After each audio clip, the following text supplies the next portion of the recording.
Bahasa gaulnya sendiri, Bahasa seperti gaul. tahun 80 sampai dengan 90-an itu dikenal dengan bahasa gaulnya yaitu bahasa prokem. Oh. Atau gaulnya itu mereka lebih kayak gout, kalau ngomong mobil boil kayak gitu-gitu. Boil. Ke rumah rokum. Rokum. Bapak bokap. Selamat pagi, selamat siang, selamat sore, dan selamat malam. Silakan sesuaikan sendiri kapan teman-teman menonton video ini. Sebelumnya teman-teman semua pernah dengar nggak sih kata-kata seperti bokap nyokap, duit jadi doku, terus juga rumah jadi rokum. Nah mungkin teman-teman semua sering ngedengar kata-kata kayak tadi tuh ketika sedang nongkrong sama teman-teman atau sedang berada di lingkungan kampus atau bahkan saat sedang sekedar ngobrol di kelas bersama teman. Nah jadi itu tuh namanya adalah bahasa prokem. Bahasa prokem adalah bahasa gaul yang cukup hits pada era 80 sampai 90-an tapi masih sering digunakan oleh anak muda zaman sekarang. Dan apa sih hubungannya sama identitas sosial anak muda pada waktu itu? Mari kita bahas. Bahasa prokem atau yang sering disebut sebagai bahasa gaul pertama kali ini muncul dan berkembang pesat di era kalangan anak muda urban tahun 1980 hingga 1990-an akhir. Kata prokem ini sendiri berasal dari kata preman yang kemudian mengalami modifikasi dalam pengucapannya. Awalnya, bahasa ini tuh digunakan sebagai kode rahasia, sebagai bentuk eksklusivitas antara kelompok-kelompok sosial. Contohnya merupakan kelompok sosial preman. Namun, lebih dari sekadar kode rahasia, bahasa prokem ini juga menjadi cerminan dari dinamika sosial yang terjadi pada masa itu, di mana generasi muda pada era 1980-an dihadapkan pada perubahan signifikan, terutama di kota-kota besar. Globalisasi, modernisasi, dan pengaruh budaya asing mulai membentuk gaya hidup mereka. Dan dalam situasi dan konteks ini, bahasa prokem hadir sebagai bentuk kreativitas berbahasa untuk menegaskan identitas dan solidaritas kelompok. Nah, selain itu, bahasa prokem juga berkembang dalam lingkungan informal seperti tongkrongan anak muda, komunitas musik, dan karya sastra populer. Karya sastra populer yang terkenal menggunakan bahasa prokem ini adalah film Catatan Si Boy, di mana film ini menceritakan fokusnya itu pada karakter anak muda Jakarta yang menggunakan bahasa-bahasa gaul seperti bokap, nyokap, dan cewek. Jalan terus kan? Taap ente boy. Tahap apaan sih, Bud? Taap tuh artinya pokai alias payah, nak. Saya mampu jaga diri kok. Iya, saya percaya. Tapi nyokap kayaknya keberatan.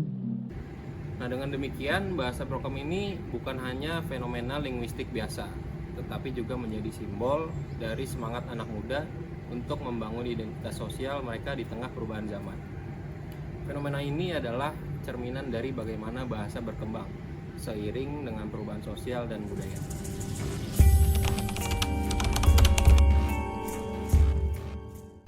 Pada masa itu, menggunakan bahasa prokem berarti menjadi bagian dari kelompok yang gaul atau modern. Anak muda yang fasih menggunakan istilah prokem sering dianggap lebih nyambung atau bisa diterima dalam pergaulan. Dengan kata lain, bahasa ini menjadi tiket sosial untuk masuk dalam lingkaran tertentu dan membedakan mereka dari generasi yang lebih tua atau kelompok yang dianggap kurang gaul. Dalam perspektif antropologi linguistik, bahasa prokem mencerminkan solidaritas kelompok yang ingin membangun identitas kolektif. Bahasa ini bukan sekadar main-main, tetapi adalah bentuk dari kekreativitasan anak muda dalam menciptakan simbol kebebasan, ekspresi diri, dan bentuk perlawanan terhadap dominasi bahasa formal yang dianggap kaku dan membosankan. Uniknya, bahasa prokem juga berperan sebagai pembeda antara kami dan mereka. Kelompok anak muda yang menggunakan bahasa prokem, mereka memiliki kode rahasia yang tidak mudah dipahami oleh orang tua, terutama oleh generasi yang lebih tua. Ini menciptakan rasa eksklusivitas yang memperkuat identitas mereka sebagai anak gaul.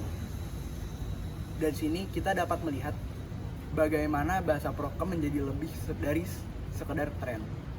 Bahasa ini adalah representasi dari identitas sosial, solidaritas, dan cara anak muda menegaskan posisi mereka dalam perubahan zaman. Fenomena ini membuktikan bahwa bahasa tidak pernah statis, melainkan terus berkembang mengikuti dinamika sosial, budaya, dan masyarakat.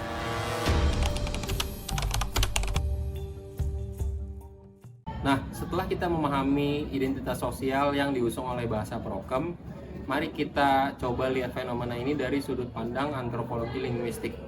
Salah satu teori tentang fenomena ini yang relevan adalah teori Sapir-Whorf hypothesis.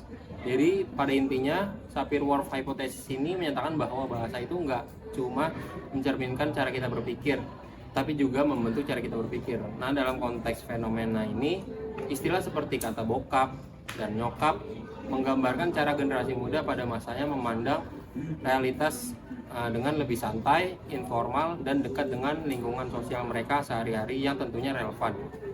Dengan menggunakan bahasa Prokem ini, mereka itu membangun dunia simbolis yang berbeda dari bahasa baku yang dianggap formal dan hierarkis dan terkesan kaku. Tidak hanya itu, bahasa Prokem juga dapat dipahami melalui konsep community of practice. Bahasa ini digunakan sebagai simbol keanggotaan kelompok tertentu, misalnya di antara komunitas anak muda perkotaan, geng jalanan, atau bahkan seniman.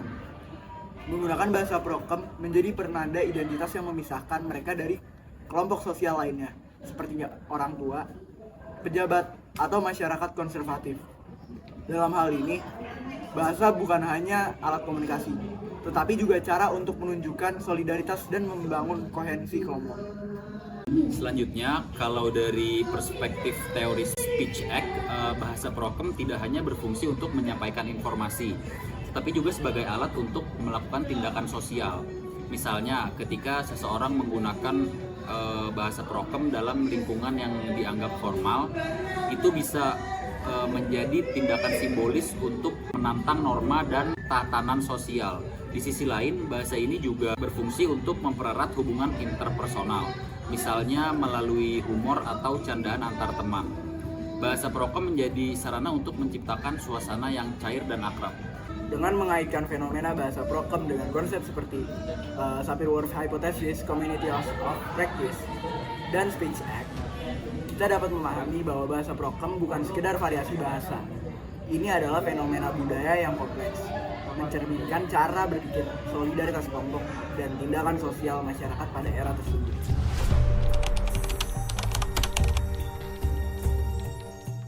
Setelah kita membahas fenomena bahasa Prokem dari berbagai perspektif, kita dapat melihat bahwa bahasa Prokem bukan sekedar bahasa gaul biasa. Lebih dari itu, bahasa Prokem adalah representasi budaya yang berkembang di kalangan anak muda sebagai respons terhadap perubahan sosial dan kebutuhan identitas kelompok. Nah, dalam konteks antropologi linguistik, bahasa Prokem ini telah mengajarkan kita bahwa bahasa adalah sesuatu yang dinamis. Ia bisa lahir, berkembang, bahkan mati seiring dengan perubahan zaman. Bahasa juga merefleksikan siapa kita, bagaimana kita melihat dunia, dan bagaimana kita ingin dilihat oleh dunia. Melalui bahasa Prokem, kita belajar bahwa bahasa memiliki kekuatan yang lebih dari sekedar alat komunikasi. Bahasa bisa menyatukan, membedakan, bahkan menjadi kode berrahasia yang mencerminkan identitas sebuah kelompok. Jadi, untuk menutup video kali ini, kami harap video ini telah memberikan wawasan baru terhadap kita semua tentang bahasa Prokem dan bagaimana kita bisa melihatnya dari sudut pandang yang lebih dalam. Terima kasih untuk teman-teman yang sudah menonton konten edukatif seperti ini. Sampai jumpa di video berikutnya.